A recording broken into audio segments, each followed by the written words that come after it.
دل ہے کہہ رہا امام آنے والے ہیں، امام آنے والے ہیں، امام آنے والے ہیں۔ اعوذ باللہ من الشیطان الرجیم، بسم اللہ الرحمن الرحیم۔ الحمد للہ رب العالمین، والصلاة والسلام علی سید الانبیاء والمرسلین، حبیب الہ العالمین ابی القاسم محمد، اللہم صل علی محمد وعلی آلہ الطیبین الطاہرین، سیما بقیۃ اللہ فی الارضین۔ قال اللہ تعالی فی کتابہ الکریم، بسم اللہ الرحمن الرحیم، وَنُرِيدُ أَن نَّمُنَّ عَلَى الَّذِينَ اسْتُضْعِفُوا فِي الْأَرْضِ وَنَجْعَلَهُمْ أَئِمَّةً وَنَجْعَلَهُمُ الْوَارِثِينَ۔ ایک بار پھر درود بھیجے گا محمد و آل محمد، صلی علی محمد وآل محمد وعجل فرجهم۔ عزیزان محترم، انتہائی مبارک، انتہائی باسعادت رات ہے، شعبان کا مہینہ ہے۔ شعبان کے مہینے کو اللہ کے نبی نے اپنا مہینہ تعبیر کیا۔ اس مہینے کے اعمال میں اہم ترین عمل درود اہل بیت اطہار علیہ السلام کی ذوات مقدسہ کے اوپر ارسال کرنا ہے، اور درود معمولاً ہمارے یہاں عادتاً بھیجا جاتا ہے۔ پہلی کوشش آپ نے یہ کرنی ہے کہ آپ عادتاً درود نہ بھیجیں، سوچ سمجھ کے بھیجیں۔ اللہ کی ذات کی طرف توجہ فرمائیے جب آپ اللہم کہیں۔ اللہم کا مطلب ہوتا ہے یا اللہ، آپ اللہ کی طرف سوچیں ضرور جب آپ اللہم کہیں۔ اگر نہیں کریں گے تو سمجھ لیجئے درود صحیح شروع ہی نہیں ہوا۔ اور بدقسمتی اس وقت ہماری قوم کے اندر یہ رائج ہوئی ہے کہ ہم جب درود بھیجتے ہیں تو ہم کسی چیز کے اوپر کوئی توجہ نہیں دیتے، روٹین میں بھیجتے ہیں، ایسے ہی جیسے نعوذ باللہ تعالیٰ کوئی ورد کیا جا رہا ہے۔ تو آج کی شب جو کام کی باتیں میں آپ کی خدمت میں عرض کروں گا، ان میں سے سب سے اہم کام کی بات یہی ہے کہ درود بھیجنے کو صحیح کر لیجیے۔ اس سال کے تحفوں میں سے ایک تحفہ اگر آپ کی زندگی میں مل سکے کہ آپ کا درود توجہ سے پڑھا جانے لگے، اور دوسرا اس میں آپ ایڈیشن یہ کر لیں کہ نماز کے رکوع اور سجود میں درود کو مس نہ کریں۔ تو رکوع کے ذکر میں، سجدے کے ذکر میں درود ضرور پڑھیں، اور درود توجہ سے پڑھیں۔ تو یہ سمجھ لیں اگر آج کی رات میں آپ یہ ایک عمل سیکھ کے چلے گئے، انشاءاللہ میں کوشش کروں گا اور بھی کچھ کہوں اور ان میں بھی سیکھنے کے لیے کچھ ہو، لیکن اگر خدا نہ کرے نعوذ باللہ کسی بھی وجہ سے نہ کہہ سکا اور یہ ایک چیز ہی سیکھ کر چلے گئے، یہ بھی میری اور آپ کے لیے آخرت کے لیے بہت ہے۔ تو کم سے کم ایک رات میں ایک چیز تو سیکھ لی نا۔ تو آج شب 15 شعبان ہے، باسعادت مبارک رات ہے۔ اس رات میں ہم نے جو ایک عمل سیکھا وہ یہ کہ ہم نے درود جو ساری زندگی بھیجا ہے مزید توجہ سے بھیجیں گے۔ جب اللہم کہیں تو یا اللہ کہہ رہے ہیں، اللہ کو سوچیں، نبی کا نام لیں، نبی کو سوچیں، اور ان کی آل کا نام لیں تو ان کی آل کو سوچیں۔ انشاءاللہ اس طرح توجہ کے ساتھ درود بھیجیں محمد و آل محمد پر۔ صلی علی محمد آل محمد وعجل فرجہ۔ اپنے آپ کو یہ سکھانے کے لیے کہ میں اب درود توجہ سے بھیجوں گا، میں نے سوچا ہے کہ جب نماز میں ہوں گا تو نماز میں تو ظاہر ہے ہاتھ کو وہیں رکھوں گا جہاں پہ نماز میں ہونا چاہیے۔ اگر سجدے میں تو سجدے کی جگہ پر، رکوع میں تو پھر زانوں کے اوپر۔ لیکن اگر نماز میں نہیں ہوا اور درود بھیجنا ہوا تو میں نے سوچا کہ میں تھوڑا سا ہاتھوں کو پھیلا لوں گا، تاکہ ایک نشانی میرے لیے رہے کہ یہ میں دعا کر رہا ہوں خدا سے۔ یہ ایسے کوئی ذکر نہیں ہے، یہ ایک دعا ہے۔ یہ ظاہر ہے کہ جب آپ کہتے ہیں اللہم یعنی یا اللہ، یا اللہ کا مطلب اللہ کو آپ نے پکارا ہے، ندا دی ہے، تو آپ نے ایک دعا مانگی ہے۔ تو میں نے اپنے ذہن میں سوچا کہ جب بھی میں درود پڑھوں گا تھوڑا سا ہاتھوں کو پھیلا دوں گا تاکہ مجھے یاد رہے کہ میں دعا مانگ رہا ہوں، اور دعا مجھے ڈھنگ سے مانگنی ہے انشاءاللہ تعالی۔ ایک بار پھر عظمت اہل بیت اطہار علیہ السلام پر اس شب کی نورانیت کو درک کرنے کے لیے درود بھیجیں محمد و آل محمد۔ صلی علی محمد یہ باتیں میں جہاں کہیں بھی آج کل کہیں پڑھ رہا ہوں، چاہے فزیکل چاہے آن لائن، یہ تذکرہ کر رہا ہوں۔ تیسری بات اس میں ایک اور ایڈ کر لیجئے، بس ایک بات تو یہ کہ جب آپ درود بھیجیں تو خدا کو اور نبی کو اور ان کی اولاد کو سوچیں۔ دوسری بات یہ ہے کہ تھوڑا سا ہاتھ پھیلا لیں تاکہ آپ کو یاد رہے کہ آپ نے دعا مانگنی ہے۔ تیسری بات یہ ہے کہ جب بھی درود بھیجنے لگیں تیزی سے اس بات کو اپنے ذہن میں دہرا لیں کہ درود کے اوپر جو انہوں نے وعدے کیے ہیں وہ کیا ہیں۔ اگر کوئی درود بھیجے تو ان کے وعدے کیا ہیں اس کے اوپر، تاکہ آپ کے ذہن میں اچھی طرح آ جائے کہ آپ جو کام کر رہے ہیں یہ بہت اہم کام ہے۔ سمجھ لیجیے درود پر وہ وعدے ہیں جو میرے اور آپ کے لیے زندگی اور موت سے بڑھ کر معاملہ ہے۔ درود پہ کیا وعدے ہیں؟ بھئی درود پہ وعدوں میں سے ایک وعدہ یہ ہے کہ جو درود بھیجے گا ہمارے اوپر، یعنی وہ اپنی زندگی کا حصہ بنائے گا، وہ یقیناً قیامت میں محشر میں ہمارے ساتھ ہوگا۔ اللہم صلی علی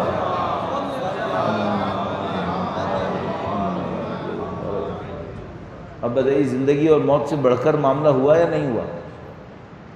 زندگی اور موت تو کوئی بھی معاملہ نہیں ہوا اس کے مقابلے میں۔ بھئی ایک انسان کل مرنا تھا، 50 سال 60 سال 70 سال کا ہو کے 25 سال میں مر گیا،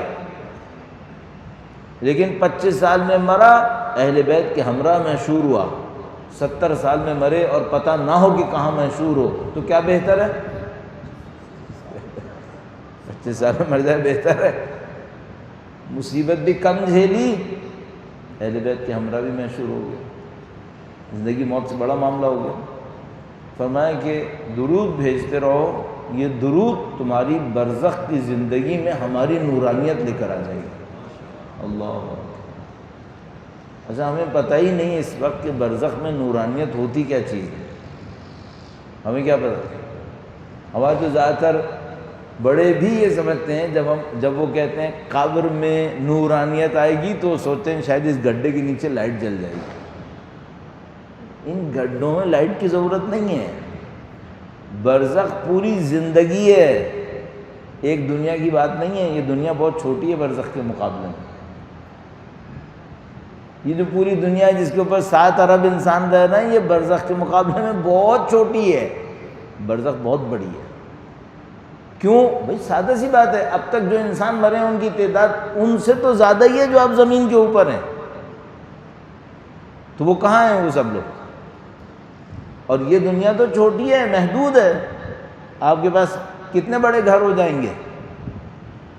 برزخ میں تو وعدے ہیں کہ تمہارے پاس اتنے بڑے بڑے محل ہوں گے، اتنا بڑا بڑا تمہارے باغ ہوں گے، یہ ہوگا وہ ہوگا۔ یہ اس دنیا میں اتنے لوگوں کو مل سکتے ہیں کیا؟ نہیں۔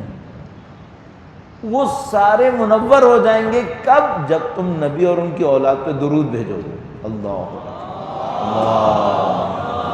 صلی علی محمد آل محمد عجل فرج۔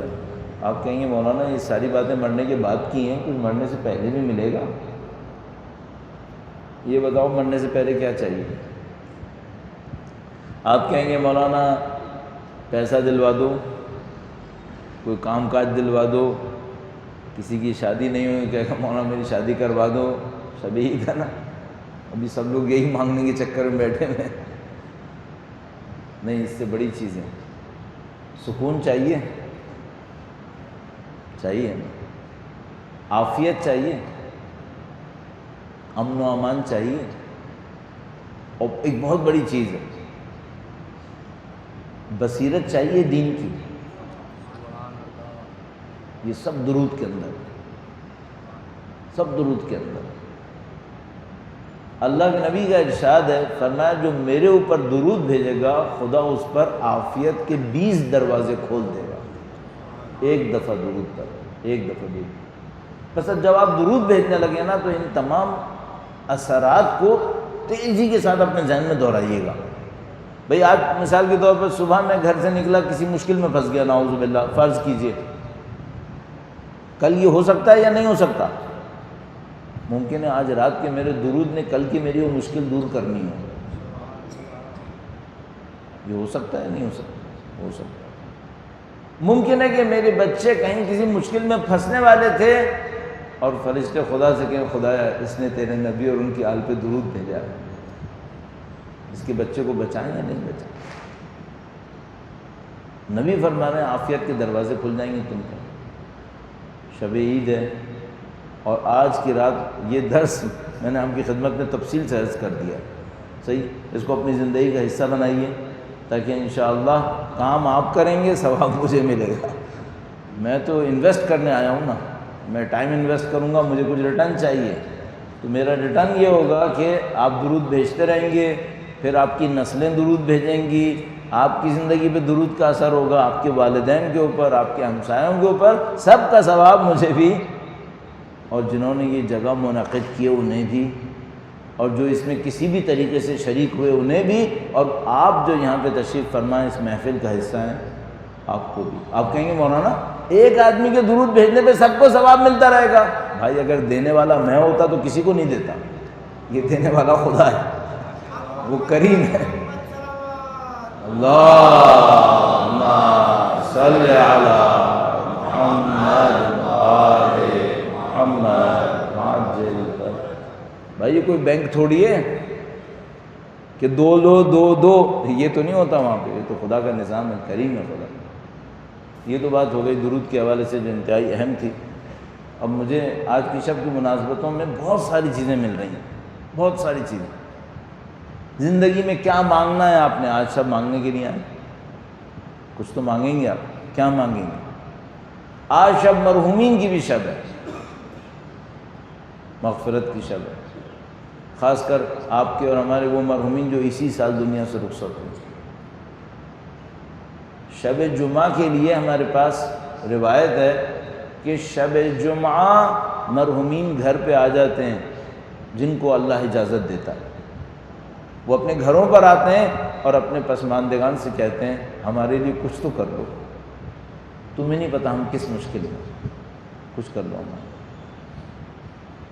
اور میں آپ کی خدمت میں عرض کرتا ہوں آدمی کتنا ہی تیاری کر کے ادھر جائے، کام سخت ہے، کتنا ہی تیاری کر کے جائے کام سخت نہ ہوتا نا تو مولا امیر المومنین نہ فرماتے کہ سخت، انہوں نے کہا سخت۔ جتنا بھی زیادہ راہ لے کے جاؤ گے آگے مشکل پڑے گی۔ کیوں مشکل پڑے گی؟ 50 سال زندگی گزاری، کتنے لوگوں کا حق میری گردن پہ رہ گیا ہوگا۔ مثلا کسی نے پوچھا بھائی ہم نے کیسے کسی کا حق مارا؟ ہم نے نہیں مارا ہوگا۔ کہا کبھی کسی سے وعدہ کیا تھا کہ کل جواب دوں گا؟ کہاں ہوا ایسا کہ کل جواب نہیں دیا، 2 دن بعد جواب دیا؟ کہاں یہ ہوا ہے؟ کہ یہ 1 دن کا حق اس کے پاس ہے، تمہارا، تمہاری گردن پہ 1 دن کا اس کا حق ہے، وہ برزخ میں لے گا۔ 1 دن تم نے منتظر رکھا اسے۔ حق بہت ہیں، یہ حقوق بہت خطرناک چیز ہے۔ دیکھیں نا اتنا اصرار ہے حقوق العباد، حقوق العباد، آخر کیوں ہے اتنا اصرار؟ ہمارے دین کے اندر جن چیزوں کی حقیقت نہیں ہے ان کا ذکر بھی نہیں ہوتا ہے، جن چیزوں کا ذکر ہوتا ہے وہ ہوتا ہی اسی چیز کا ہے جس کی بہت طاقت ہوتی ہے، جس کا بہت اثر ہے۔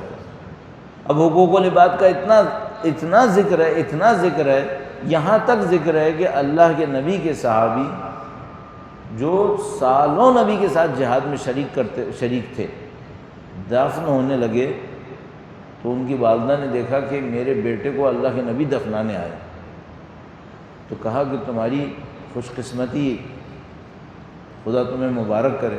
اللہ کے نبی نے کہا تمہیں پتہ ہوتا تو نہ کہتے۔ اصحاب نے بعد میں ہمت کر کے اللہ کے نبی سے پوچھا کہ اے اللہ کے نبی، اس کی ماں نے یہی تو کہا تھا کہ آپ کا ہونا اس کے لیے خوش قسمتی ہے، تو آپ نے کہا کہ تمہیں پتہ ہوتا تو نہ کہتی، تو کیا پتہ ہوتا؟ کہ اس کو قبر نے بہت زور سے دبایا ہے۔ انہوں نے کہا ہے اللہ کے نبی، اتنے عرصے آپ کے راہ میں مجاہد تھا، آپ خود جنازے پہ تشریف لائیں، اب بھی قبر نے دبایا ہے؟ کہاں قبر نے دبایا ہے، فشار ہوا ہے۔ کیوں؟ کہنے گا نبی نے فرمایا یہ شخص اپنے اہل خانہ کے لیے ظالم تھا، اپنے گھر والوں کے لیے اچھا نہیں تھا، ان تو ظلم کرتا تھا۔ یہ حقوق العباد بڑا خطرناک معاملہ ہے۔ تو آپ آج کی رات میں جن چیزوں کو خدا سے طلب کر لیجیے گا وہ یہ کہ خدا جو میرے حقوق العباد گردن پہ چڑھ گئے ہیں انہیں اتارنے کا موقع دے دینا مرنے سے پہلے،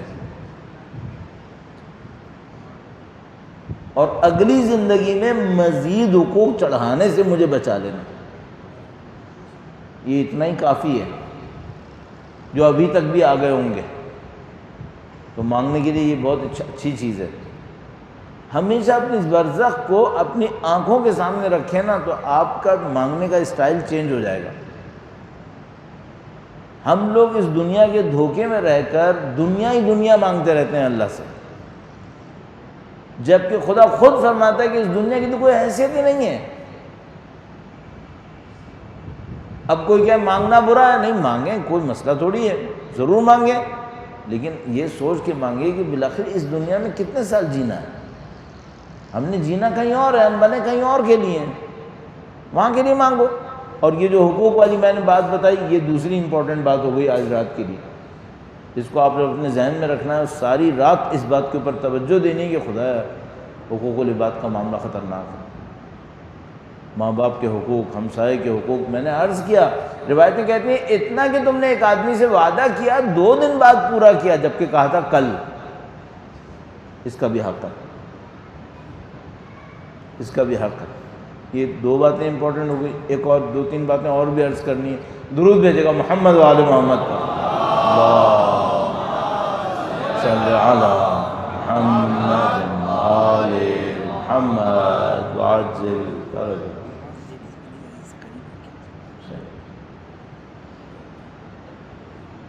کہہ رہے ہیں لیڈیز میں آواز نہیں آ رہی، اسے قریب رکھیں۔ اب مجھے سمجھ میں نہیں آ رہا کہ اب یہ میرے منہ میں اور اس میں فاصلہ کتنا رہ گیا، اللہ بہتر کرے گا۔ ایک بار پھر بلند آواز میں درود بھیجے گا محمد و آل محمد۔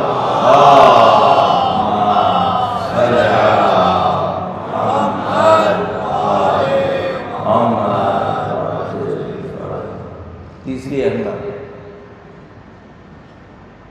یہ جو ہم امام کا انتظار کر رہے ہیں، یہ انتظار کس چیز میں ہے؟ تیاری کیسے کریں؟ پتہ نہیں، مجھے پاکستان واپس آئے ہوئے ایران طالب علمی کا سیشن کرنے کے بعد 96 میں پاکستان آیا تھا۔ 96 میں اب کتنے سال ہو گئے؟ 25 سال ہو گئے۔ اس 25 سال میں ہمیشہ جو دروس رکھے جاتے ہیں شعبان میں، 15 شعبان خاص کر، اس میں یہ موضوع ضرور ہوتا ہے ہماری ذمہ داریاں، نصرت امام اور ہماری ذمہ داریاں، غیبت امام میں ہماری ذمہ داریاں، یہ ساری باتیں ہوتی ہیں۔ مجھے سمجھ میں نہیں آتا یہ کب ہمارے لیے واضح ہوگا ہماری ذمہ داری ہے کیا۔ اچھا، اب ایک انداز سے دیکھنے کی کوشش کرتے ہیں، سب تقریباً ایک دوسرے سے پوچھتے ہیں امام کی تیاری کے لیے کیا کریں۔ آپ کے میرے ذہن میں کوشچن ہے یا نہیں ہے کہ بھئی اتنے لوگ ہمیں کہہ رہے ہیں امام تشریف لانے والے ہیں، اتنے لوگ کہہ رہے ہیں، یعنی بعض لوگ یہ کہتے ہیں یوں سمجھ لو کہ امام دروازے تک پہنچ گئے، کھٹکھٹانے کی دیر ہے، بعض لوگ ایسے تعبیر کرتے ہیں۔ بعض لوگ یہ کہتے ہیں کہ بھئی پوری دنیا کو دیکھ لو، یہ جو کچھ ہو رہا ہے یہ کب ہوا تھا ایسے؟ آج جو اہل بیت اطہار علیہ السلام کے چاہنے والوں کی طاقت ہے 1200 سال میں کبھی تھی ایسی؟ نہیں، قطعاً نہیں تھی۔ بھئی یہ جو آپ یہاں بیٹھے ہیں، مجلس سن رہے ہیں، درس سن رہے ہیں، دعا پڑھیں گے، یہ ایسے تھا؟ 15 شعبان کی رات کو ہم لوگ جو سب سے بڑی عبادت کرتے تھے وہ 100-150 روپے کے پٹاخے پھوڑتے تھے، یہ ہماری عبادت تھی۔ بہت کوئی تیر مارتا تھا، اس نے سمجھ لو عرش کو پھاڑ دیا جا کر، تو وہ یہ تھا کہ وہ قبرستان پہ جائے گا کسی جگہ کے اوپر، تھوڑے سے گلاب ڈال کر گھر واپس آ جائے گا۔ یہ اس نے گویا اپنی عبادتوں سے عرش کو چاک کر دیا۔ یہ ہم تھے۔ الحمدللہ رب العالمین، آج آپ کو پروردگار عالم نے سکھا دیا کہ بھائی اعمال ہوتے ہیں، نمازیں ہوتی ہیں، دعائیں ہوتی ہیں، 15 شعبان ایک اہم رات ہے، امام کو پکارنے کے لیے ہے، پٹاخے پھوڑنے کے لیے نہیں ہے۔ یہ آپ نے سیکھ لیا۔ کتنے لوگوں نے؟ کم لوگ ہیں یہاں پہ، ماشاءاللہ کافی بڑی تعداد، اور آپ اکیلے تھوڑی ہیں کراچی میں، پتہ نہیں کتنی جگہوں پہ ایسے اعمال ہو رہے ہوں گے۔ ڈیولپمنٹ تو ہوئی ہے نا۔ اب مثال کے طور پر یہ تو اب ہم اس میں بھی ڈھونڈیں کہ یہ کون کر رہا ہے بھائی یہ تبدیلیاں۔ یہ تو میں نے چھوٹی سی تبدیلی ہم نے محلے کی سطح کے اوپر بتائی نا، کہ بھئی محلے کی سطح پر چند لوگ جمع ہو گئے، پہلے تو ایسا نہیں ہوتا تھا، لیکن اگر ذرا دنیا میں جا کے اٹھا کے دیکھیں، 40 سال پہلے لبنان کی کمزور ترین، دین سے سب سے دور، اخلاقی لحاظ سے پست ترین قوم وہ تھی جو اب حزب اللہ ہے۔ 40 سال پہلے، 45 سال پہلے دنیا اسلام میں اسلام سے دور ترین قوم جو تھی وہ ایران تھا، جس میں پورے تہران میں جمعے کی نماز ہی نہیں ہوتی تھی، یا کم از کم ہوتی بھی تھی تو کسی کو خبر نہیں تھی کہ کہاں پہ ہوتی ہے۔ تو مثال کے طور پر وہ لندن سے ڈاکٹر کلیم صدیقی ایران آتے ہیں، جمعے کے دن تیار ہو کے ہوٹل کی لابی میں آتے ہیں، ہوٹل والے سے پوچھتے ہیں یہاں جمعہ کہاں ہوتا ہے؟ اس نے کہا بھائی یہاں کچھ نہیں ہوتا، انقلاب سے پہلے۔ انہوں نے کہا میں نے فوراً اگلی فلائٹ پکڑی، واپس آ گیا۔ یہ کیسا اسلامی ملک ہے جہاں جمعہ ہی نہیں ہوتا ہے؟ یہ تھا۔ اور فلسطین کیا تھا، اور عراق میں کیا تھا؟ صدام حسین جیسا حکومت کر رہا تھا۔ الحمدللہ رب العالمین، آج ایک سید بزرگوار مرجع تقلید جس سے ملنے کے لیے کیتھولکس کا پاپ چلا ہوا آ رہا ہے۔ یہ 1200 سال میں کبھی ہوا تھا ایسا؟ اچھا اب ایک سوال ہے، یہ سب کر کون رہا ہے؟ یہ ہم یہاں تک پہنچے کیسے؟ ہم تو خیر اب ریکارڈنگ بھی ہو رہی ہے تو میں عوامی لفظ استعمال کرنا ذرا چھوڑ دیتا ہوں، لیکن ابھی میرا دل چاہ رہا ہے ہم لوگ تو کیا پدی اور کیا پدی کا شوربہ، یہ جو بڑے بڑے بیٹھے ہیں یہ نہیں کر سکتے یہ کام۔ یہ جو قاسم سلیمانی جیسے مجاہد کی شہادت ہوئی اور لوگوں کے دل لگا جیسے ان کے ساتھ اٹیچ ہو گئے، بھئی ہمارا کیا قاسم سلیمانی سے ڈائریکٹ کچھ لینا دینا تھا کیا؟ نہیں، تو افسوس کیوں ہوا؟ شہادت کا غم کیوں منایا؟ تو انسان ایک بات سمجھ جاتا ہے، بہت ساری چیزیں پس پردہ کوئی کر رہا ہے، اور اگر کسی کو کچھ نہیں سمجھ میں آتا نا تو صرف اس تبدیلی کو دیکھ کر اپنے امام کے وجود کو پہچاننے کی کوشش کرے۔ یہ ہم میں سے کسی کے بس کی بات نہیں، یہ کسی کی بس کا نہیں تھا۔ اگر کبھی کل آپ کو ایک موقع ملے، یہ کام ضرور کر لیجئے گا، کل آپ کو کہیں موقع مل جائے، آج کی رات میں یا کل میں، ایک خط ہے، مشہور و معروف خط ہے، جو امام معصوم خط ارسال فرماتے تھے غیبت کے زمانے میں کسی کے نام، اس کو توقیع کہتے تھے، تے واو قاف یا عین توقیع۔ ایک توقیع بہت مشہور ہے جو امام وقت نے شیخ مفید کے نام بھیجی ہے، شیخ مفید کے نام، اور لوگوں کے نام بھی توقیع مشہور ہے لیکن شیخ مفید والی توقیع بہت مشہور ہے، نیٹ پہ سرچ کر لیجیے گا آپ کو مل جائے گی۔ دیکھیے امام نے کیا کہا ہے، امام شیخ مفید کو، اور اس کے اندر وہ مشہور جملہ امام کا ہے کہ اگر ہم اپنے شیعوں کو دعا نہ دے رہے ہوتے تو دشمن انہیں گھیر کے کچل دیتے۔ اب بہت حساس موقع پر بیٹھے ہیں، امام نے اس خط میں ہم سے کیا کہا؟ کہا شیخ مفید کی تعریف کی ہے کہ تمہارے خلوص اور اخلاص کی وجہ سے جو تم ہمارے احکام کو لوگوں تک پہنچانے میں دکھاتے ہو، ہمارے ماننے والوں تک پہنچانے میں دکھاتے ہو، اس خلوص کی وجہ سے اللہ نے ہمیں اجازت دی ہے کہ ہم تمہیں یہ خط لکھ رہے ہیں۔ شیخ مفید کو بتایا کہ دیکھو یہ جو ہمارے ماننے والے غلطیاں کر رہے ہیں نا، یہ بھی ہم سے چھپی ہوئی نہیں ہیں۔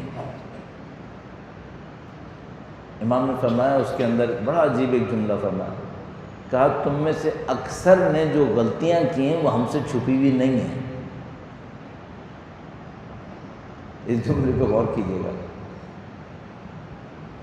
کہ ہم سمجھ رہے ہیں امام پردہ غیب میں ہیں، تو ہم بھی ان سے غائب ہیں کیا؟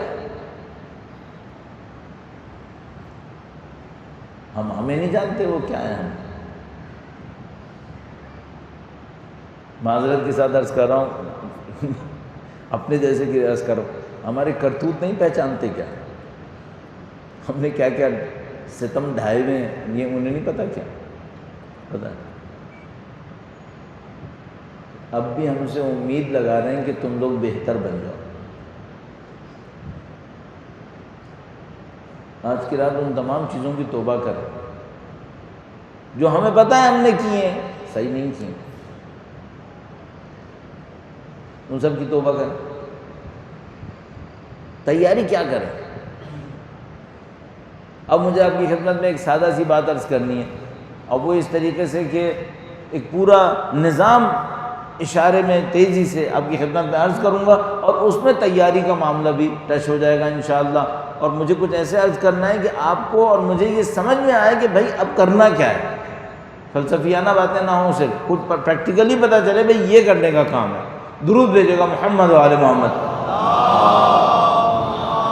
صلی علی محمد آل محمد عجل فرج۔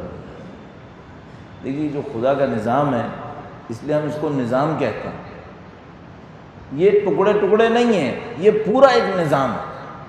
یعنی خدا متعال نے ہمیں جس لیے خلق کیا ہے اسی کے لیے نماز بھیجی ہے، جس چیز کے لیے خلق کیا ہے اسی کے لیے روزہ بھیجا ہے، اور جس چیز کے لیے نماز بھیجی، واجب کی، روزہ واجب کیا، اسی چیز کے لیے امام کو بھی بھیجا ہے، اور غیبت جو ہوئی ہے وہ بھی اسی کی خاطر ہوئی ہے، اور اب جو تشریف آوری ہوگی تو کیا ہوگا؟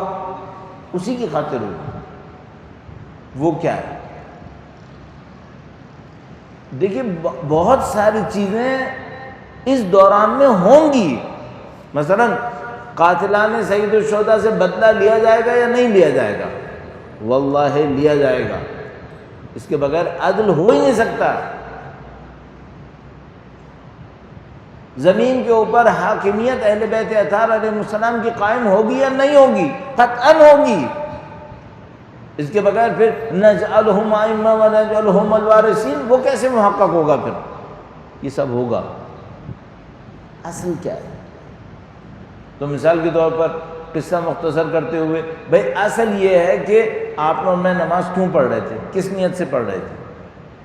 ہم جناب پڑھ رہے تھے قربتاً الی اللہ، اللہ کی قرب کے لیے۔ یہ قرب کس چیز میں تھا؟ 10 دفعہ کی دہرائی ہوئی بات، یہ قرب کس چیز میں تھا؟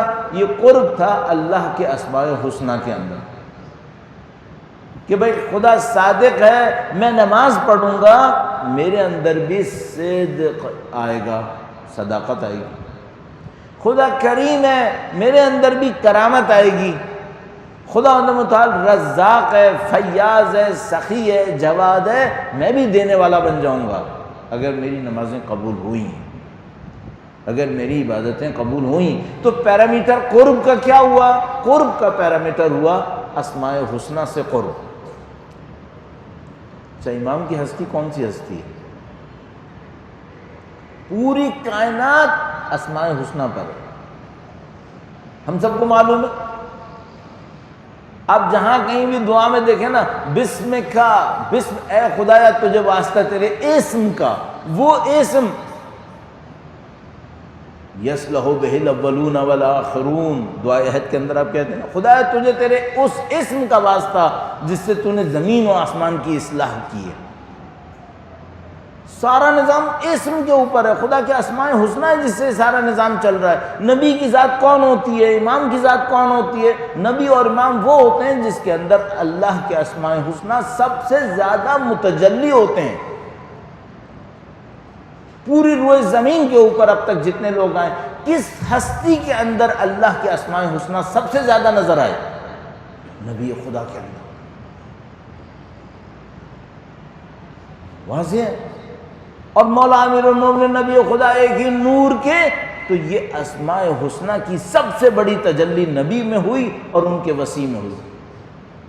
اور اب جو وسیع تشریف لائیں گے انہی اسماء حسنہ کی تجلی لے کر آ رہے ہوں گے، انہی اسماء حسنہ کی تجلی سے زمین پر عدل پھیلے گا، انہی اسماء حسنہ کی تجلی سے زمین اپنے خزانے اگلے گی، انہی اسماء حسنہ کی تجلی سے ہماری اور آپ کی عقلیں کامل ہو جائیں گی۔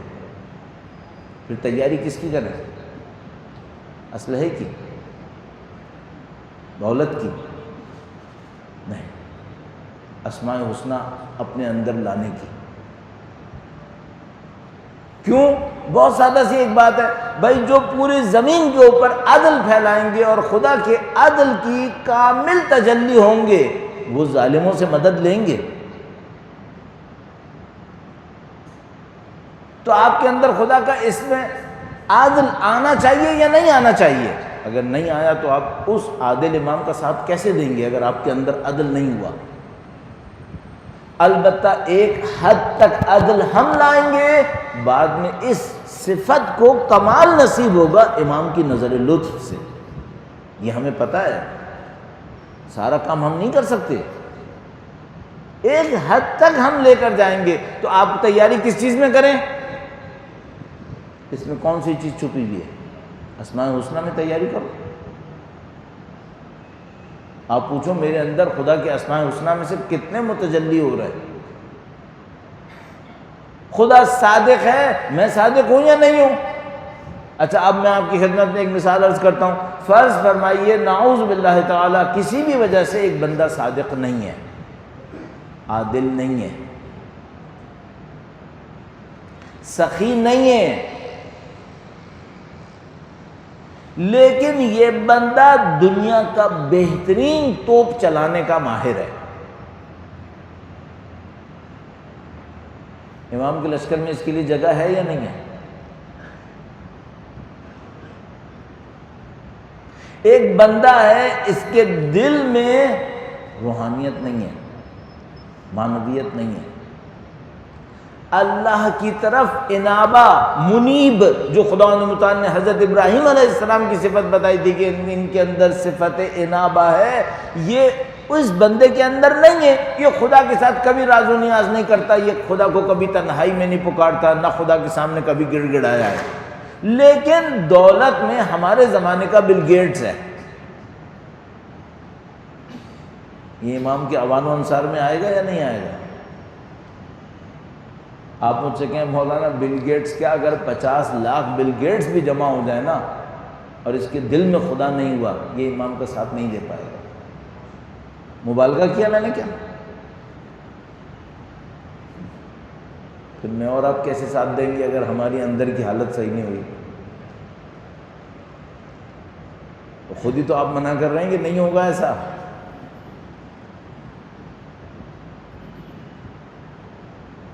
وَقْحُ النَّاظِرِ بِالنَّظْرَةٍ مِّنِّي إِلَيْهِ، دعائے عہد کے اندر خدا سے میں صبح ہی صبح کہتا ہوں خدایا میری آنکھوں کو ان کے دیدار کے سرمے سے منور کر دے،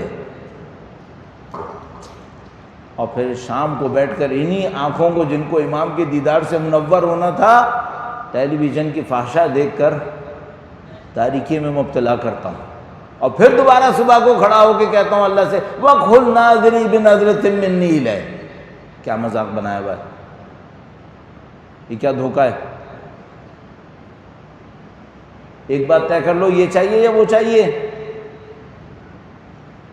5 منٹ دعائے عہد پہ لگاتا ہوں، 25 منٹ فحشا دیکھنے پہ، 2 گھنٹے فحشا دیکھنے پر، اور پھر ہر صبح کھڑے ہو کر کہتا ہوں اے خدایا میری آنکھوں کو امام کی دیدار سے منور کر دے۔ یا خود جھوٹ بول رہے ہو، یا اپنے آپ کو دھوکہ دے رہے ہو، یا خدا کو دھوکہ دے رہے ہو؟ کس کو دھوکہ دے رہے ہو بھائی؟ اے خدایا ان حال بینی و بینہ الموت، تو مجھے میرے کفن سے کھڑا کر دے، شاہرن سیفی مجردن قناتی ملبیان دعوت الداعی فی الحاضر والبادی، فجر کی نماز کے لیے کھڑا ہوتا نہیں ہے، کہہ رہا ہے موت کے بعد امام کے لیے نصرت کے لیے کھڑا ہو جاؤ. فجر کی نماز کے لیے تو کھڑا ہوتا نہیں تو. ابھی اپنی اس نیند سے تو کھڑے ہو کے دکھاؤ، کفن پھاڑ کے کھڑے ہونے والوں. یہ تو دکھاؤ کس کو دھوکہ دے رہے.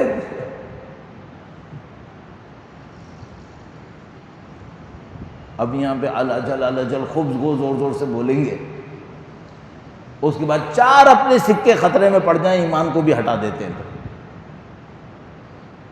اتنی داستانیں سنی. امام فرماتے ہیں اگر اتنے ایماندار بن جاؤ ہم تم سے ملنے آ جائیں گے. پھر جہاں کہیں مفاد کی تھوڑی سی جنگ ہو جاتی ہے، اپنے مفاد کو سلیکٹ کر لیتے ہیں، اپنا دین چھوڑ دیتے ہیں. بھائی کوئی ایک سائڈ پکڑ لو. یہ میں آپ سے کیا آپ کہیں گے مولانا جتنے لوگ ان کو ہی بھگانے کا ارادہ ہے کیا؟ ایک سائڈ پکڑ لو، کیا مطلب؟ ایک خطرہ ہے ہمارے پاس. آخر کی طرف لے کے جاؤں گا آپ کو، زحمت میں ڈال دیا میں نے. ایک خطرہ کیا ہے بھائی؟ پہلے زمانے میں گرے ایریا میں زندگی گزرتی تھی. گرے کیا ہے؟ ایک مکسچر ہے وائٹ اور بلیک کا، تھوڑا سیاہ تھوڑا سفید، تھوڑا دنیا سے تھوڑا آخرت سے، اس سے ایک مٹھی اس سے ایک مٹھی، ایک امتزاج، ملی جلی ایک چیز چل گیا. دین گرے ایریا میں چلتا تھا، دینداری گرے ایریا میں چل جاتی تھی. آخر زمان میں یہ نہیں ہوتا. آخر زمان میں کیا ہوتا ہے؟ آخر زمان میں روایات ارشاد فرماتی ہیں تغربلوا ثم تغربلوا ثم تغربلوا. تم لوگ چھانٹے جاؤ گے، چھانٹ دیے جاؤ گے. اتنا تمہیں چھانٹیں گے جیسے گندم کو کیڑا لگ جاتا ہے نا، تو گندم کو اتنا ہلاتے ہیں کہ جو کیڑا گندم کے دانے سے چپکا ہوا تھا وہ اپنا منہ کھول دے اور پیچھے گر جائے. یہ لوگ جو دین کے نام پہ چمٹے ہوئے ہیں نا، یہ ایسے دین سے بھاگ جائیں گے. الناس عبید الدنیا والدین لائق علی السنتہم واذا محسوا بالبلاء قل الدیانون. لوگ دنیا کے غلام ہیں اور دین ان کی زبانوں پہ گھومنے والا ایک لوتھڑا ہے، اور جب یہ امتحانوں میں پڑھتے ہیں تو دیندار کم رہ جاتا ہے. غیبت سے پہلے، اختتام کے وقت میں، ظہور سے پہلے یہ ہونے والا ہے، اور یہ شاید ہو رہا ہو. آپ اپنے لیے، میں اپنے لیے یہ طے کریں کہ بھئی ہمارا اصلی ٹاسک کیا ہے. اصلی ٹاسک میں نے آپ کی خدمت میں عرض کر دیا، اسماء الحسنہ کو اپنے اندر لے کر آؤ. اس میں کوئی ایکسیپشن نہیں ہے. اگر آپ اور میں اس میں کامیاب ہو گئے، ہم امام کے الحمدللہ رب العالمین نصرت کرنے والوں میں آ سکیں گے. خدا نہ خیر نعوذ باللہ تعالیٰ کسی بھی وجہ سے اس میں کامیاب نہیں ہوئے، جیسے ہمارے یہاں بعض اوقات ہے نا، یہاں پہ کراچی میں جو شیعہ اسکولز ہیں، وہاں پہ ایک اسکول کے اندر میں دیکھتا تھا بھائی اسمبلی میں بچوں کو زیارت وارثہ پڑھائی گئی. ایک بچے کو اسمبلی میں آنے کی وجہ سے زیارت وارثہ رٹ گئی. اور بچوں کے کیریکٹر میں امام حسین سے کچھ آیا نہیں، زیارت وارثہ رٹ گئی. ابھی ہم لوگ بھی کہیں اس دھوکے میں نہ آ جائیں کہ معاملہ ڈٹنے ڈٹانے دیکھنے دکھانے کا ہے. نہیں، یہ معاملہ حقائق کا ہے، یہ معاملہ دکھاوے کا نہیں ہے، یہ حقائق کے معاملے ہیں. ورنہ اگر دیکھو سادہ سی ایک بات ہے بھائی، میں تو اور آپ پاکستان میں رہنے والے ہیں نا، ہم لوگوں کو تو جمعہ 8 دن ہوا ہے مفاتیح الجنان اٹھائے ہوئے. پچھلی نسلوں کو تو مفاتیح الجنان کا نام بھی نہیں پتا تھا. 40-45 سال پہلے کوئی جانتا ہی نہیں تھا کہ یہ کیا ہوتی ہے. میں انچولی میں رہتا تھا، ایک لڑکا تھا، پتہ نہیں ابھی زندہ ہے یا نہیں ہے، تو وہ بندہ خدا ایک دن آیا، سب لڑکوں کو اس نے جمع کیا، کہنے لگا آج مجھے ایک دعا پتہ چلی ہے، بڑی خطرناک دعا ہے. اور ہم لوگ ڈر گئے، ہم نے کہا پتہ نہیں کون سا جن لے کر آ گیا یہ. کہنے لگا بڑی خطرناک دعا ہے، بہت سوچ سمجھ کے پڑھنی پڑے گی، پڑھنا ہے یا نہیں پڑھنا ہے پہلے سوچنا پڑے گا. ہم نے کہا بھائی کیا دعا لے کر آ گیا؟ کہنے لگا ایک دعا لایا ہوں، اس میں لکھا ہے کہ اگر کوئی یہ دعا 40 صبح پڑھ لے تو امام کے لشکر میں پہنچ جائے گا. دعا عہد کا کہہ رہا تھا. اتنی کہانی بنائی. کہ بھائی اس میں خطرناک بات کیا ہے؟ کہنے لگا ابے بے وقوفو، ہم جیسے لوگ اگر لشکر میں پہنچ گئے تو پہلی چھری تو ہم پر ہی چل جائے گی۔ یہ ہماری معرفت کا عالم ہے۔ تو ہم لوگوں تو جمعہ 8 دن ہوئے بھائی، ابھی دیندار ہوئے ہوئے، تقلید کرتے ہوئے، مفاتیح الجنان اٹھائے ہوئے، اس پہ بھی پتہ نہیں کتنے دوست ہم سے خفا ہوئے بیٹھیں گے ابھی بھی کیوں اٹھائی، ضرورت نہیں تھی۔ تو کیا یہ دعائیں دوسری قوموں کو پہلے سے یاد نہیں تھیں؟ ہاں یاد تھی، تو ظہور ہو گیا تھا۔ اگر دعاؤں کے یاد ہونے سے ہی ظہور ہو رہا ہو، ہمیں یاد نہیں تھی، ایران کو بھی یاد نہیں تھی کیا؟ عراق کو بھی یاد نہیں تھی؟ ہاں انہیں یہ تو یاد تھی، تو ظہور کیوں نہیں ہوا تھا پھر؟ اس کا معاملہ مطلب صرف یاد کرنا نہیں ہے، روح کے اندر لے کر آنا۔ اور وہ کیسے ہوگا؟ وہ آپ اپنی عام زندگی کے اندر قربانی دیں۔ آپ کہیں گے مولانا کہاں قربانی دیں؟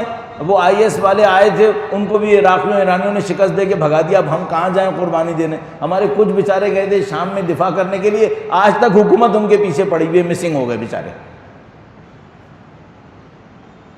پتہ نہیں کتنے مسنگ ہیں ابھی تک۔ ان کو بھی یاد رکھیے گا اپنی دعاؤں میں۔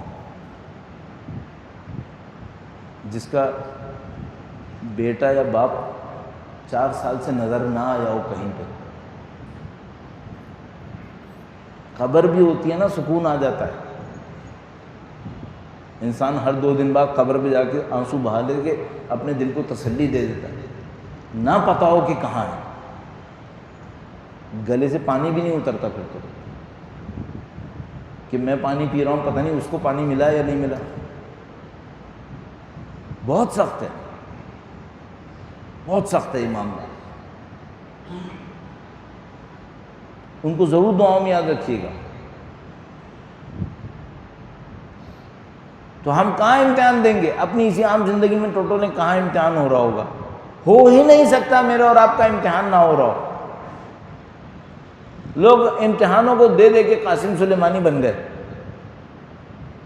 پتہ نہیں کہاں کہاں پہنچ گئے، اور ہم لوگ یہ سمجھ رہے ہیں ہمارا امتحان نہیں ہو رہا ہوگا۔ یہی جو 4 آنے بچانے، 1 روپیہ، 100 روپے، 1 لاکھ روپے بچانے کے 2 نمبری کرنے، یہی ہمارے امتحان ہیں، انہی پہ ہم آزمائے جا رہے ہوں گے، جن کو ہم سمجھ رہے ہیں اس کا تو کوئی مسئلہ نہیں ہے، اس سے کیا فرق پڑتا ہے، انہی سے فرق پڑ رہا ہے۔ تو عزیزان محترم، یہ شب بہت اہم ہے، پتہ نہیں کتنی چیزیں اس شب میں جمع ہو جاتی ہیں۔ مرحومین کا بھی انتظار ہوتا ہے، آپ کے اور میری زندگی کے بہت سارے فیصلے ہو سکتے ہیں یہیں پہ۔ امام کی طرف توجہ ہونی چاہیے، امام کی تشریف آوری کے لیے دعا ہونی چاہیے۔ جتنے لوگ امام کے نام پر میدان عمل کے اندر موجود ہیں، جہاد کے اندر موجود ہیں، ان کے لیے دعا ہونی چاہیے۔ اچھا مثلاً کوئی یہ سوچے، یہ بھی میں عرض کرتا چلوں، ہم ان کے لیے دعا کریں، ہم دعا کرتے رہیں، ہم دعا کرتے رہیں۔ ایک عجیب روایت میں نے چند دن پہلے دیکھی، بہت عجیب روایت ہے، اگر آپ اس کو قبولیت کی نظر سے دیکھیں۔ بعض وقت ہم لوگ روایت سنتے ہیں، پتہ نہیں کیوں ہمارا ذہن کہتا ہے نہیں مطلب کچھ اور ہوگا، نہیں اس کو اس طرح مت سوچیے۔ اگر بالکل اسٹریٹ فارورڈ دیکھیں، بھائی روایت نے یہ کہا ہے، کیا روایت ہے؟ روایت میں لکھا، جہاں تک مجھے یاد آ رہا ہے، ابھی جو مجھے یاد آ رہا ہے، مولا 7ویں امام سے ہے، درود بھیجے گا محمد وآل محمد صلی علی محمد آل محمد وعجل۔ ہمارے پاس دعاؤں میں سے ایک دعا ہے، اللہم اغفر للمؤمنین والمؤمنات والمسلمین والمسلمات الاحیاء منہم والاموات۔ نماز میت میں بھی آتی ہے۔ کیا مطلب ہے؟ اے خدایا مغفرت فرما مومنین کی اور مومنات کی۔ کتنے ہو گئے؟ کتنے ہو گئے؟ اللہ اکبر، بھائی پوری دنیا میں مومنین و مومنات کتنے ہوئے؟ ہزاروں میں بات ہے، لاکھوں میں یا کروڑوں میں ہے؟ کروڑوں میں تو ہو گئی۔ والمسلمین والمسلمات، یا الہی 1 ارب سے اوپر چلی گئی بات۔ الاحیاء منہم والاموات، ان میں جو زندہ ہیں اور وہ جو مر چکے، اربوں لوگوں کا ذکر ہے۔ اب میں اپنے دل میں اگر اس دعا کو سیریس لے لوں، میں کتنے لوگوں کے لیے دعا مانگ رہا ہوں؟ کئی ارب لوگوں کے لیے۔ تو میں خدا سے کہوں گا خدایا مجھے پتہ ہے میری دعا میں اتنی طاقت نہیں ہے کہ کئی ارب لوگوں کو چونی کا بھی کوئی فائدہ پہنچ جائے، میری دعا میں اتنا دم نہیں ہے بھائی۔ جب میں ایک فاتحہ پڑھتا ہوں نا، اور اب یہ لطیفے تو ہوتے رہتے ہیں ہمارے ساتھ، ہم نے فاتحہ پڑھی، پیپر پہ آیا تھا مولانا ان کے نام کی فاتحہ پڑھوائے گا، ہم نے ان کے نام کی فاتحہ پڑھی اور بعد میں یہ کہہ دیا سارے علماء اور فقہاء شہداء کی ارواح کو شامل کیجیے گا۔ بعد میں وارث آگے کہتا ہے مولانا میرے مرحوم کے لیے تو کچھ بچا ہی نہیں، آپ نے سارا اتنے لوگوں کو دلوا دیا۔ تو وہ کہتے ہیں میرے مرحوم کو تو بیچارے وہ ایک بندہ تھا، علماء اور فقہاء شہداء یہ تو لاکھوں لوگ بن گئے، میرے بیچارے کو پتہ نہیں کیا ملا ہوگا۔ بندے خدا دینے والا میں ہوتا یا تم ہوتے تو یہی ہوتا۔ خدا میری دعا میں اتنی طاقت نہیں ہے میں ان لوگوں کے لیے جو چھت کے نیچے بیٹھے دعا کر رہے ہیں ان تک میری دعا پہنچ جائے، میرے اندر طاقت نہیں ہے۔ خدا میرے اندر تو اتنی طاقت بھی نہیں ہے کہ میری دعا مجھے ہی لگے، میری دعا میں طاقت نہیں ہے، صحیح بات نہیں، کوئی طاقت نہیں۔ میں اپنے بچوں کے لیے دعا مانگتا ہوں، میری دعا میں اتنی طاقت ہے کہ ان کو میری دعا لگ جائے، نہیں ہے، حقیقت یہ کہ نہیں ہے۔ میرے اندر اتنی بھی طاقت نہیں کہ میں اپنا کھانا منہ میں رکھ کے اس کو گلے سے نیچے لے جاؤں، میرے اندر نہیں ہے طاقت۔ آپ میں ہے کہ سانس اندر لا سکتے ہیں اپنی مرضی سے؟ اندر آئے ہوئے سانس کو اپنی مرضی سے باہر لے جا سکتے ہیں؟ آپ میں ہے کہ نہیں طاقت؟ نہیں ہے۔ خدا میں نے لاکھوں کروڑوں لوگوں کے لیے اربوں لوگوں کے لیے دعا مانگ لیا، اللہم اغفر للمؤمنین والمؤمنات والمسلمین والمسلمات الاحیاء منہم والاموات۔ خدا تو اس دعا کو پورا کرے گا؟ عجیب روایت، کہا نہ صرف یہ کہ خدا تمہاری دعا کو ان سب کے حق میں قبول کرے گا، جتنوں کے لیے تم نے ان جملوں میں دعا مانگی ان کے برابر ثواب تمہیں بھی پہنچائے گا۔ اللہ اکبر، یا الہی، یہ اربوں لوگ بنتے ہیں۔ یہ تو صرف ایک کام کرو، ذرا توجہ دے دینا، ورد میں نہیں پڑھنا، توجہ سے پڑھنا۔ اسی لیے تو کہتے ہیں نماز شب میں 40 مومنوں کو دعا کرو تاکہ ان کے عدد کے برابر تمہیں بھی ثواب مل جائے۔ 40 کا مطلب صرف 40 نہیں ہے، آپ 500 کو بھی کر سکتے ہیں، کوئی مسئلہ نہیں ہے، اور جنرلائز میں بھی کر سکتے ہیں، اللہم اغفر للمسلمین والمسلمات، سب کے لیے آپ یہ کر سکتے ہیں۔ یہ خدا کا نظام ہے، بہت کریم ہے۔ تو دوسروں کے لیے دعا مانگیں یا نہ مانگیں، بھر بھر کے دعا مانگو تاکہ آپ کو دعا ملے۔ آخری بات، میں انویسٹمنٹ کرنے کے لیے آیا تھا نا، میں شروع میں عرض کیا تھا، درود کی بات ہوئی تھی، اور کیا بات ہوئی تھی؟ ہم زور زور سے بتانا، کسی کو یاد ہے؟ ہاں جی، درود کی بات ہوئی تھی، حقوق العباد کی بات ہوئی تھی، اللہ کے اسماء حسنہ کی بات ہوئی کہ امام کی نصرت کرنا ہے تو اسماء حسنہ میرے اور آپ کے اندر آنے چاہیے۔ اب مجھے بالکل اختتام پہ لے کے جانا ہے، اگلے سال پتہ نہیں آپ زندہ ہوں گے، میں ہوں یا نہ ہوں، مجھے کیا پتہ میں کیا کر رہا ہوں گا، ممکن ہے کسی بیماری میں پھنس جاؤں، بولنے کے قابل نہ رہوں۔ ایک بات اور آپ کی خدمت میں عرض کر دوں اور آپ کی زحمت تمام کروں، اور انشاءاللہ اس شب کی معنویت میں، رحمت میں، برکتوں میں ہم اور آپ شامل ہو جائیں۔ ایک بہت عجیب روایت ہے، بہت عجیب ایک روایت ہے، اور اس کو میں آپ کی خدمت میں اگلے 2 منٹ میں انشاءاللہ 2-3 منٹ میں عرض کرتا ہوں۔ درود بھیجے گا محمد و آل محمد،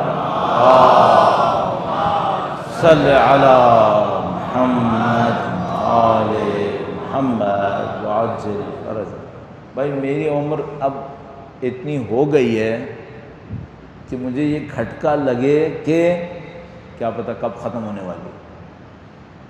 اچھا 5 سال کی عمر میں بندہ نہیں مرتا کیا؟ مرتا ہے، لیکن چانس کم رکھتا ہے اپنے لیے۔ تو اگر میری عمر 40 سال ہو تو میں کہوں گا چانس تو ہے لیکن انشاءاللہ ابھی میں زندہ ہوں، یہ ہوتا ہے نا۔ لیکن پھر عمر ایک جگہ پہ آ جاتی ہے، اس کے بعد انسان کہتا ہے نہیں یار اب ذرا سیریس ہے معاملہ، اب جانے کا چانس زیادہ ہے، ٹھیک ہے۔ اچھا اگر انسان موت کو اپنی سوچتا ہے تو کھٹکا کس بات کا ہے؟ ان حال بینی و بینہ الموت الذی جعلتہ علی عبادک حتما مقضیہ، یہ تو حکم قطعی ہے، تو کھٹکا کس بات کا ہے؟ کھٹکا اس بات کا ہے کہ ایمان پہ آئے گی یا بے ایمانی پہ آئے گی۔ کیوں؟ آیت اللہ جوادی عمری نے ایک بڑا خطرناک جملہ ارشاد فرمایا کہ بہت سارے لوگ ایسے ہوتے ہیں، یہ زندگی میں مسلمان ہوتے ہیں، ظاہر میں صاحب ایمان ہوتے ہیں، لیکن جب یہ مرتے ہیں تو ایمان کا اثر ان کی روح پہ اتنا ہوتا ہے کہ جب یہ مرتے ہیں تو برزخ میں کئی ہزار سال بعد ان کو یاد آتا ہے کہ میں کسی خدا کو مانتا تھا۔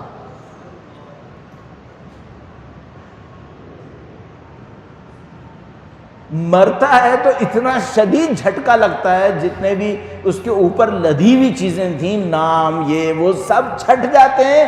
اس چھٹنے میں وہ چھٹائی ہوتی ہے کہ وہ ایمان جس کو یہ اپنے پیچھے ایسی کمر پہ ڈالے گھومتا پھرتا تھا، جس کا کوئی اثر نہیں تھا اس کے وجود کے اوپر، یہ بھی چھٹ جاتا ہے۔ پھر برزخ میں ہزاروں سال بدبختی گزارنے کے بعد اس کو یاد آتا ہے کوئی خدا تھا جس کو میں مانتا تھا، اس کا نام کیا تھا؟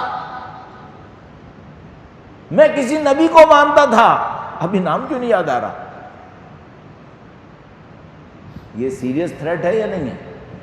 انہوں نے کہا بہت سیریس ہے، بہت سیریس ہے۔ تو مثال کے طور پر ہمارے پاس ایک روایت مولا 8ویں سرکار سے فرمایا تم لوگ فرادہ نماز بھی پڑھ رہے ہوا کرو نا تو تم اذان اور اقامت دیا کرو۔ امام نے کہا فرادہ نماز بھی پڑھو تو اذان و اقامت دیا کرو تاکہ یہ شہادتیں تمہاری روح پہ چھپ جائیں، موت پہ بھول نہ جاؤ کہیں۔ ہم لوگ معمولاً فرادہ نماز میں اذان اقامت نہیں دیتے، امام کہہ رہے ہیں دو، ورنہ ایسا نہ ہو یہ تمہارے دماغ سے نکل جائے سب۔ اب وہ جو روایت تھی وہ روایت یہ عرض کرنی تھی، ایک روایت ہے اگر کوئی شخص ایک کام کرے اپنی زندگی کے اندر، کوئی مشکل کام نہیں، کوئی مشکل کام نہیں، میں بھی عرض کروں گا، اگر کوئی شخص اپنی زندگی میں یہ ایک کام کرے جو ابھی عرض کروں گا تو کیا ہوگا؟ کہا پھر یہ ہوگا کہ جب ملک الموت روح قبض کرنے آئیں گے تو اس کو کہیں گے اپنا ایمان بتاؤ، تو وہ ایمان بتانے لگے گا۔ اگر خدا نہ کرے کوئی چیز بھولنے لگے گا تو ملک الموت اس کو یاد دلا کر سکھا دیں گے۔ یہ فیور بڑی بات ہے یا نہیں ہے؟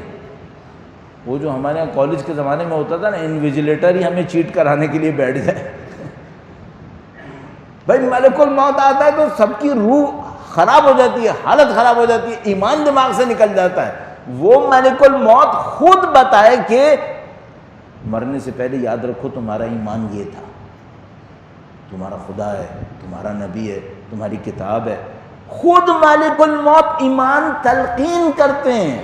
وہ جو باہر کھڑے ہوئے لوگ تلقین کر رہے ہوتے ہیں وہ تو کر رہے ہوتے ہیں، مالک الموت آ کر میت کو تلقین کرنے لگے۔ اس سے بڑا کوئی فیور چاہیے؟ یہ کس کو ملے گا یہ فیور؟ کہا یہ فیور اس کو ملے گا جو اپنی نمازیں اول وقت پڑھے گا۔ اللہ، جو اول وقت اپنی زندگی میں نماز پڑھے اس کو یہ فیور ملے گا کہ ملک الموت خود اس کو ایمان سکھائیں گے، خود اس کو ایمان سکھائیں گے۔ اور صاحب میں نے اس 1 گھنٹے میں اگلے سال کے لیے آپ کے لیے پریکٹیکل ایجنڈا کافی کہہ دیا ہے۔ اگر آپ کو اپنی زندگی میں واقعاً اگلے سال تک کے لیے کوئی محنت کرنی ہے تو میں نے آپ کو کئی پوائنٹ عرض کر دیے، اور یہ میں نے اس لیے کیا کہ آپ کا کہیں وقت ضائع نہ کر دوں۔ میں اتنی اہم رات ہے، اس میں تو 1 منٹ ضائع کرنا بھی خطرناک ہے۔ مجھ سے سوال ہوگا کہ بھئی تم نے اتنی اہم رات میں یہ لوگ درود پڑھتے، یہ لوگ ذکر کرتے، تم نے اپنی باتوں میں ضائع تو نہیں کر دیا؟ تو میں نے وہ باتیں عرض کیں جس سے آپ کی معنوی زندگی بنے گی، جس سے آپ کی روحانی زندگی بنے گی۔ اور انشاءاللہ آج آپ تشریف فرما ہیں یہاں پر دعاؤں کے لیے، عبادات کے لیے، اور یہی آپ کی اصلی روح تشکیل پائے گی۔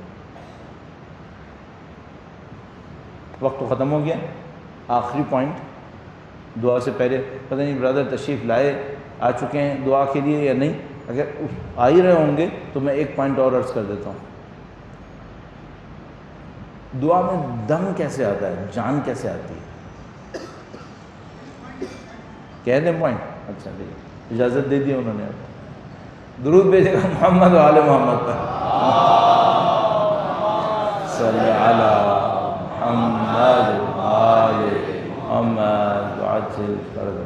ویسے اجازت نہیں بھی دیتے تو میں نے کہنا ہی تھا، تکلفاً کہہ دیا میں نے۔ اگر آپ چاہتے ہیں آپ کی دعا میں جان پڑے، آپ کیا کریں؟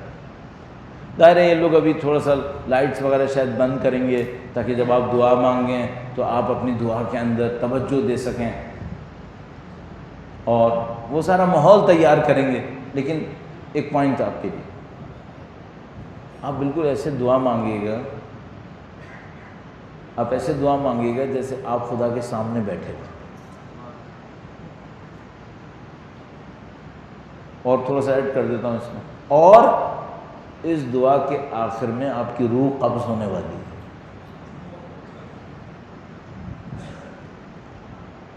ہو سکتا ہے یا نہیں ہو سکتا؟ وہ تو ہو سکتا ہے. اللہ آپ کو طول عمر نصیب فرمائے انشاءاللہ تعالی. ہو سکتا ہے یا نہیں ہو سکتا؟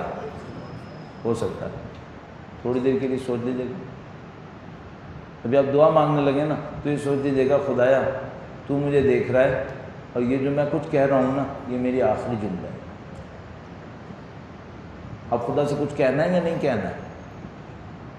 اچھا چلیں آپ کہیں گے مولانا کہاں ایسا ہوتا ہے کوئی 15 شعبان کے جلسے میں دعا پڑھنے آئے اور اس کی موت ہو جائے؟ ایسا کہاں ہوتا ہے؟ 1 سال میں ہو سکتا ہے یا نہیں ہو سکتا؟ 1 سال میں تو ہو سکتا ہے. آپ کہیں گے آپ کی صحت کو دیکھ کے تو ویسے بھی لگ رہا ہے کہ ہو ہی جائے گا.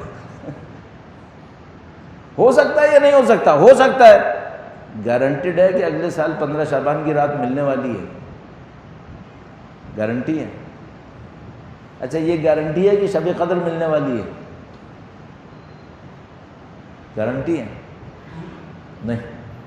تو یہ آخری موقع نہیں ہے بڑی رات کا؟ ہو سکتا ہے یا نہیں ہو سکتا؟ دعا مانگو آپ ذرا. اب ذرا دعا مانگ کے دیکھنا خدا سے کیا مانگنا ہے. بالکل یہی سوچیے گا خدا تو نے مجھے 1 رات دی ہے، یہ میری آخری رات ہے، کل صبح میری جان نکلنی ہے، اس سال میں میری جان نکل جائے گی، شاید مجھے ملے شاید نہ ملے. اگلے سال زندہ رہا تیرا خادم ہوں، تیرا نوکر ہوں، تو میرا مالک ہے. نہیں زندہ رہا تیرے سامنے ہوں. کیا مانگنا چاہتے ہو؟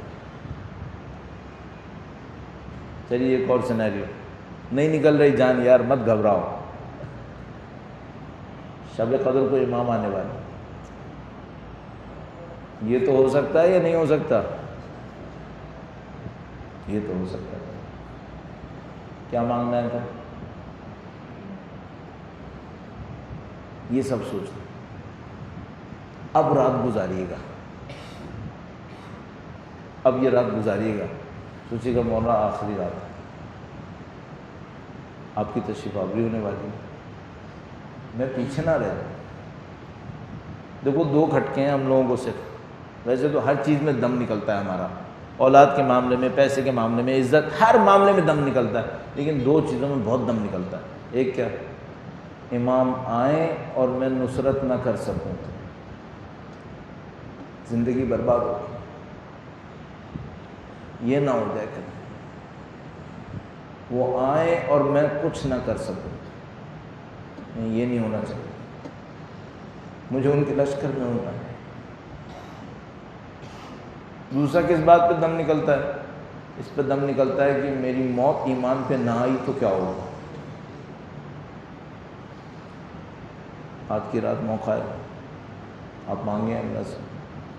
خدا کریم ہے، خدا کریم. ہم کچھ نہیں کر سکتے، خدا کریم ہے انشاءاللہ. پروردگار لطف فرمائے گا انشاءاللہ، نصیب فرمائے گا. دعاؤں میں سب کو یاد رکھیے گا انشاءاللہ. ہر ایک کے لیے دعا کیجیے گا، آپ کی دعاؤں میں اثر ہوگا انشاءاللہ. امام وقت قبول فرمائیں گے. اور ایک آسرا اور امید ہے جس پہ سب کی امید ہے. وہ کس کی ذات ہے؟ وہ ذات بی بی سیدہ کی ذات سلام اللہ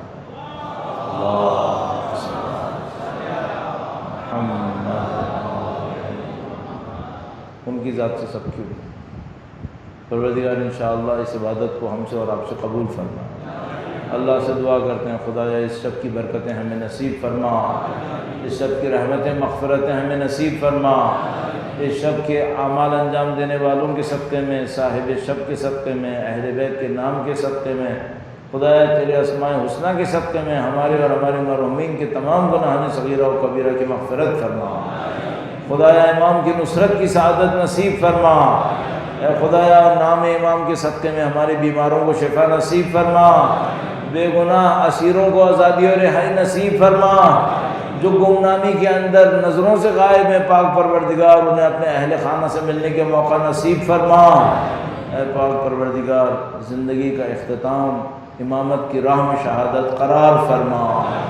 ربنا تقبل منا انك انت السميع العليم وتب علينا انك انت التواب الرحيم بجاه نبيك وعترته الطاهرين۔